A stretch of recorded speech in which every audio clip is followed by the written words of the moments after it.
इस वीडियो में भी संघवाद से संबंधित एक महत्वपूर्ण प्रश्न का अध्ययन करेंगे।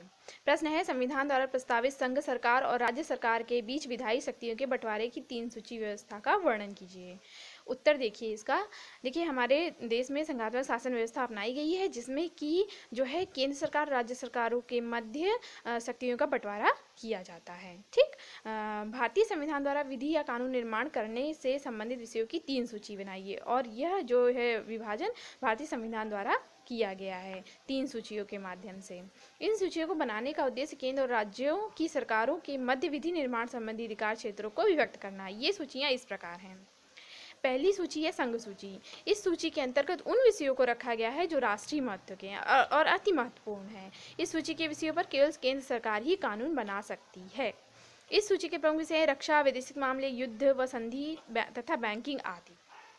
ये जो है अति महत्वपूर्ण जो है राष्ट्रीय महत्व के होते हैं विषय। दूसरी सूची है राज्य सूची। इस सूची के विषयों पर कानून का निर्माण करने का अधिकार राज्य सरकारों को होता है। इस सूची में स्थानीय महत्व के विषयों पर कानून निर्माण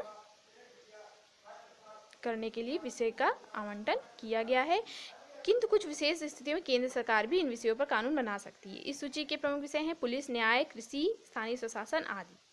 अगली सूची है समवर्ती सूची। इस सूची से संबंधित विषयों पर राज्य और केंद्र दोनों सरकारों को कानून बनाने का समान रूप से अधिकार होता है, परंतु मतभेद की स्थिति में संघ सरकार के कानून को प्राथमिकता दी जाती है। इस सूची के प्रमुख विषय हैं शिक्षा, विवाह, वन आदि। अवशिष्ट शक्तियां। यदि कोई विषय इन तीनों सूचियों में सम्मिलित न हो तो वो अवशिष्ट विषय कहा जाता है और उस पर कानून बनाने का अधिकार केवल केंद्र सरकार को या संघ सरकार को ही होता है। अतः इन सूचियों के विवरण से स्पष्ट हो जाता है कि केंद्र सरकार राज्य सरकारों के विधि निर्माण से संबंधित अधिकार क्षेत्र पृथक पृथक हैं। इस विभाजन के आधार पर यह भी स्पष्ट हो जाता है कि केंद्र सरकार राज्य सरकार की तुलना में अधिक शक्ति संपन्न है।